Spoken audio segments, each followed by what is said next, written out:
I got out, and the ice water started, freezing ice water, flowed down through my knees, and I lost my strength, sank to the mud. And then, in only 15 minutes, it all blew away. Blue sky. If I could have flown a little more, I'd been all right. And there were them 3 power lines. Twice I had gone through those power lines in the fog. And they are really killers. And that's how Bob says I was one of the greatest pilots he was ever with. And then the hillbillies began to gather.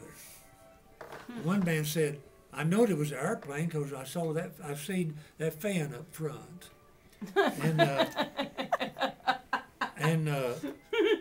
I tried in the mud, and over here is a little higher. I tried to taxi up there, rev up the engine, just a real blast to the propeller. The tail would rise and flop, but it wouldn't move. The wheels would not move. So finally, a nice guy appeared with a mule, and Bob's got a picture of that mule hooking up that plane and pulled me up there. And is it quite a bowl? Solid mud. I couldn't get out.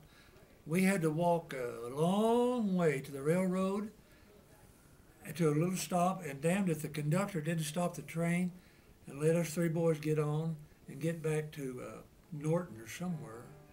Come in about 2 a.m. Dad, I got forced down in Kentucky.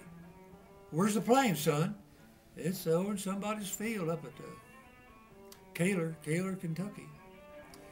So that was early. It was over Christmas, I guess, or Thanksgiving. But I waited till bitter cold weather come in, and I came in from college. Thought I could work on the ice. I went back there on train and bus and got there. And I wondered, would it start? After about 2 months sitting, would the battery start? Put the key in turn. Oh, that beautiful motor popped right up. And I taxied from that little hill down to here, and it had ice formed. I was going right on that ice. Well, the ice was here, the ground was here, the air between, and I break through, ka-chunk.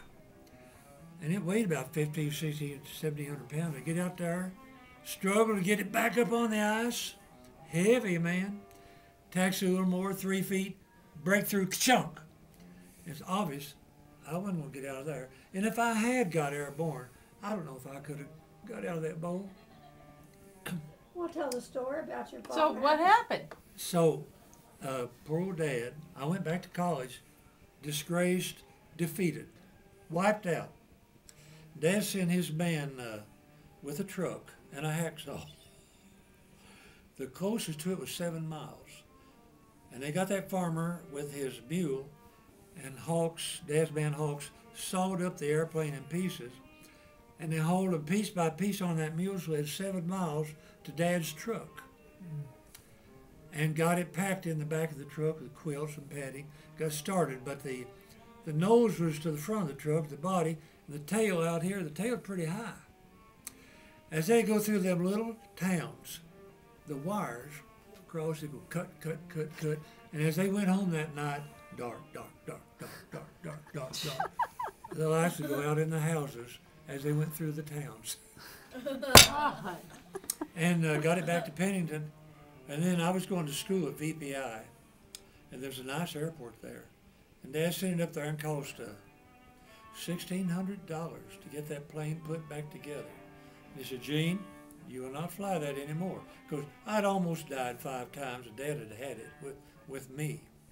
He gave it to Charles. Oh, there's a good idea.